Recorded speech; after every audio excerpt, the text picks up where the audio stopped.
تو ہو سکتا ہے کہ ہم اس کو صحیح طور پہ استعمال نہ کریں. اب یہی تو قرآن مجید ہے، صبح شام جو ہے وہ پڑھا جا رہا ہے، لیکن کس کے لیے استعمال ہو رہا ہے؟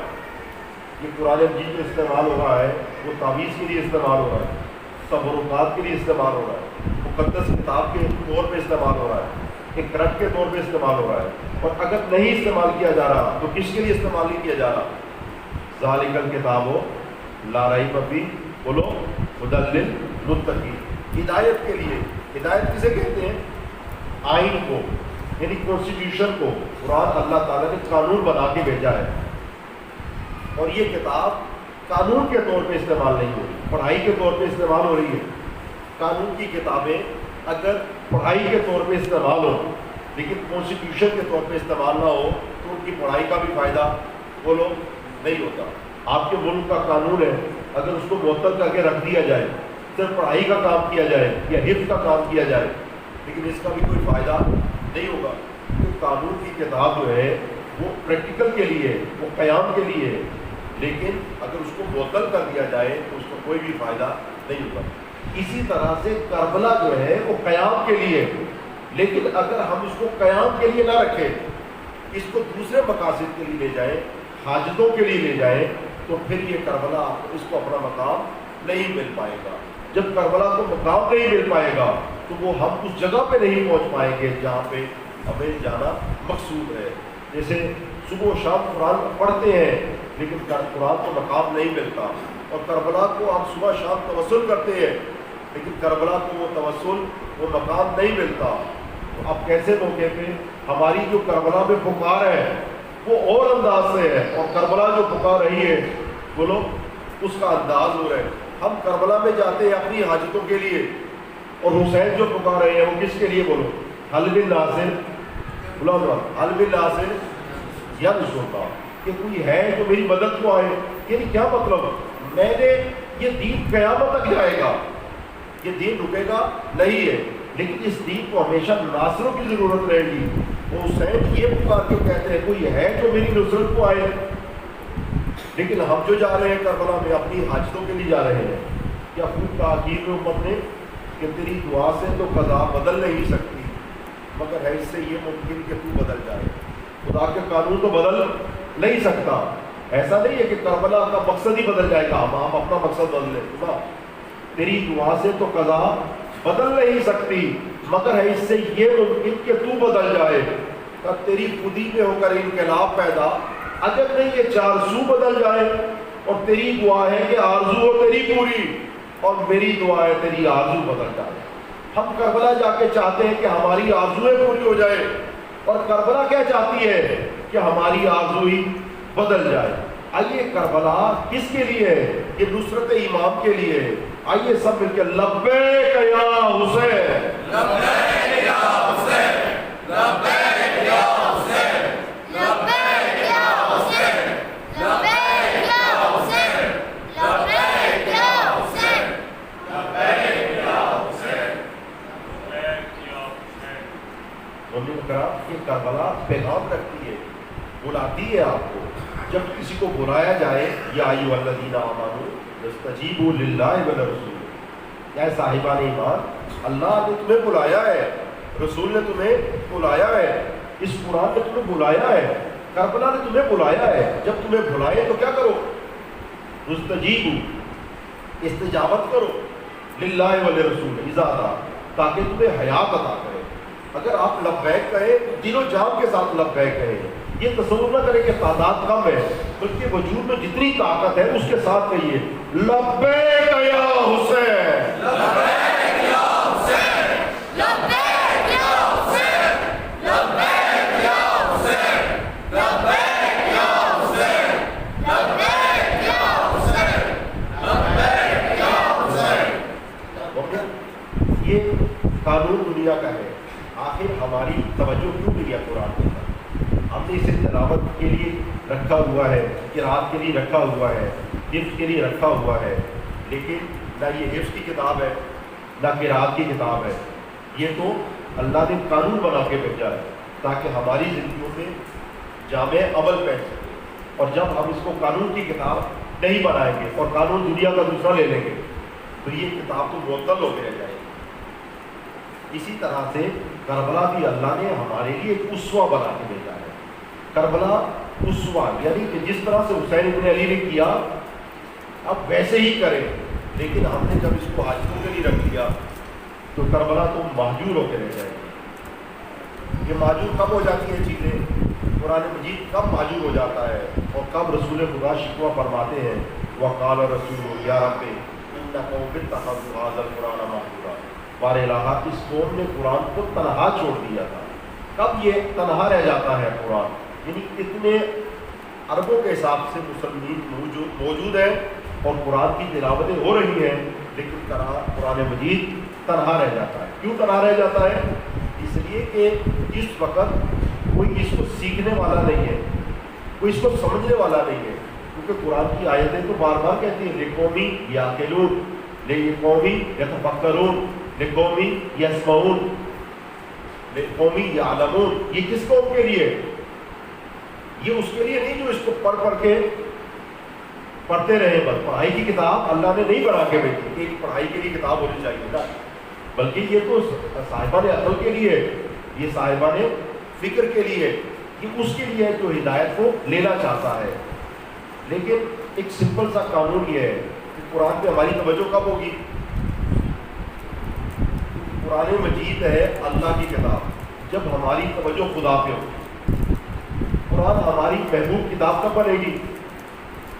جب خدا ہمارا محبوب ہوگا، اور اگر خدا عزیز سے محبت نہ ہوئی تو پھر کوئی بھی قرآن پڑھنے والا بولو نہیں ہوگا، کوئی بھی قرآن سمجھنے والا نہیں ہوگا۔ آپ اکیڈمیوں میں چلے جاؤ، کالجوں میں چلے جاؤ، کتنا رش ہو جائے گا، لیکن اگر آپ کسی بھی ادارے میں کھڑے ہو کے کہہ دو جی آپ قرآن مجید کو سیکھنے کے لیے انتظام کر رہے ہیں، تو کتنے احباب جو ہے وہ اس میں اپنا نام لکھوائیں گے؟ شاید آپ 4 احباب کہہ دیں تو وہ بھی ہمیں زیادہ لگتے ہیں۔ وجہ کیا ہے؟ وجہ اس کی یہ ہے کہ جب انسان کو خدا سے محبت ہوگی تو اسی وقت قرآن مجید سے محبت ہوگی۔ اور خدا سے محبت کب ہوگی؟ جس وقت دل میں صرف خدا ہوگا۔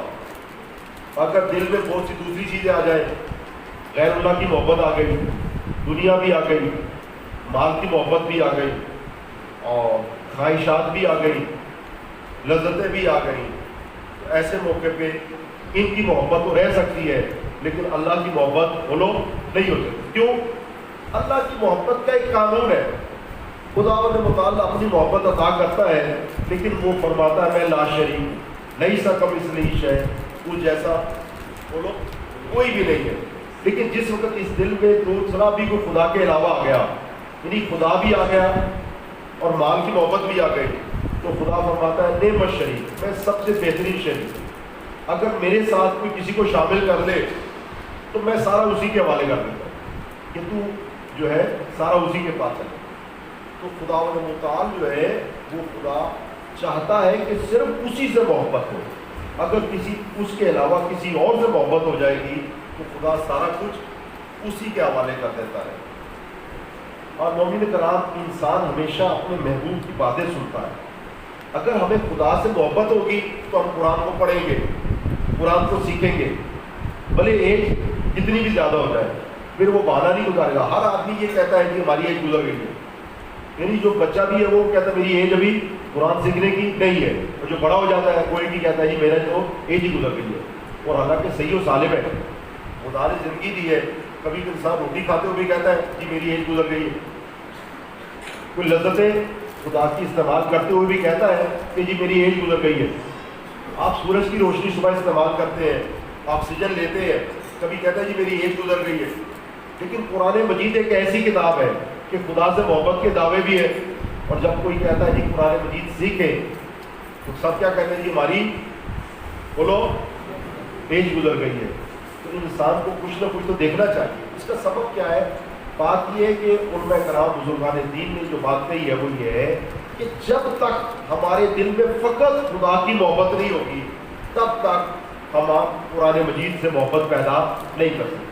کیونکہ اگر ہمارا محبوب فقط خدا ہوگا تو قرآن کی طرف ہماری توجہ ہوگی، ہم اپنے محبوب کی باتیں سنیں گے، اس کی باتوں پہ غور کریں گے، اس کی باتوں پہ کان لگائیں گے، جب ہماری محبت خدا سے ہوگی نہیں، خدا جو بھی بات کرے گا ہمیں اس سے کوئی دلچسپی نہیں ہوگی. یہی وجہ ہے کہ اگر جو انسان آپ کا محبوب نہیں ہے، جو چیزیں آپ کی محبوب نہیں ہے، وہ کوئی کچھ بھی ہو جائے آپ ان کو سنتے ہی نہیں ہیں، توجہ ہی دیتے نہیں ہیں. لیکن جو ہماری محبوب ہے ہم ان پہ توجہ دیتے ہیں اور ہم ان پہ جو ہے وہ کان لگاتے ہیں، ان کو سنتے ہیں. مومنین کرام، قرآن مجید جو ہے تب ہمیں فائدہ دے سکتا ہے کہ اگر جب ہم قرآن مجید کو اپنا مخاطب کراتے ہیں کہ قرآن ہم سے بات کر رہا. اگر ہم قرآن مجید پڑھتے رہے، کس کے لیے پڑھتے رہے؟ مردوں کے لیے پڑھتے رہے، تو کبھی بھی قرآن ہمیں فائدہ نہیں دے سکتا. اسی طرح سے کربلا ہمیں تب فائدہ دے سکتی ہے جب ہم کربلا کو اپنا مخاطب کراتے ہیں کہ حسین ابن علی ہم سے بات کر رہے ہیں. اور جب ہم یہ باتیں کرتے رہے کہ حسین پور سے بات کر رہے ہیں، حسین جون سے بات کر رہے ہیں، حسین حضرت عباس سے بات کر رہے ہیں، تو کربلا ہمیں فائدہ نہیں دے سکتی. قرآن مجید جو ہے، جیسے ایک ہمارے بزرگ عالم دین استاد کی بات صحیح جواد نقوی، وہ اپنی کتاب آداب فہم قرآن میں ایک جملہ فرماتے ہیں. وہ فرماتے ہیں کہ قرآن مجید کو سمجھنے کے لیے پہلا ادب یہ ہے کہ ہم اس کو اپنا مخاطب کرا دیں کہ قرآن مجھ سے باتیں کر رہا ہے. لیکن اگر ہم 10 سپارے کی دن کے پڑھیں اور یہ تصور کریں کہ قرآن کسے باتیں کر رہا ہے؟ مردوں سے باتیں کر رہا ہے، بنی اسرائیل سے باتیں کر رہا ہے، کہ نہیں، یہ کوئی ادب قرآن کا نہیں ہے. ادب سیکھنے کا یہ ہے کہ ہم قرآن مجید کو اپنا مخاطب کرا دیں. قرآن مجھ سے بات کر رہا ہے. کیوں؟ اس لیے کہ محبوب جب بات کرتا ہے تو محب کیا سمجھتا ہے؟ بولو، محب کیا سمجھتا ہے کہ یہ بات مجھ سے ہو رہی ہے. بھلے وہ بات کسی اور سے بھی ہو، لیکن محب یہ سمجھتا ہے کہ بات مجھ سے ہو رہی ہے. کربلا جو ہے مومنین کرام، ہم اس کو سیکھتے ہیں لیکن اس کے مخاطب نہیں بن پاتے. ہم یہ پیغام سنتے تو ہیں کہ حسین ابن علی کہہ رہے ہیں من کانا باذلا فینا موجتہ فلیرحم معنا. جو چاہتا ہے کہ اپنی جان راہ خدا میں دے، اپنا مال راہ خدا میں دے، فلیرحم معنا، وہ میرے لشکر میں آ جائے. ہم کیا سمجھتے ہیں؟ یہ کس سے بات ہو رہی ہے؟ یہ بنو ہاشم سے بات ہو رہی ہے. یہ کس سے بات ہو رہی ہے؟ یہ مکے والوں سے بات ہو رہی ہے، یہ مدینے والوں سے بات ہو رہی ہے. نہیں، یہاں پر جب یہ خطبہ سنے تو ہمیں کیا سمجھنا چاہیے کہ حسین مجھے بلا رہے ہیں کہ من کانا باذلا فینا، جو چاہتا ہے کہ اس راستے میں اپنی جان لٹائے، فلیرحم معنا، وہ میرے پاس آ جائے، میری راہ پہ آ جائے. تو جب کوئی کبھی بلایا جائے تو قرآن کیا کہتا ہے؟ اے صاحبان ایمان، جب تمہیں بلایا جائے تو تم لبیک کہو. جب انسان یہ خطبہ سنے تو کیا کہے؟ حسین ابن علی کی بارگاہ میں لبیک کہے. یعنی یہ محرم ثواب کا مہینہ نہیں ہے بلکہ لبیک کا مہینہ ہے.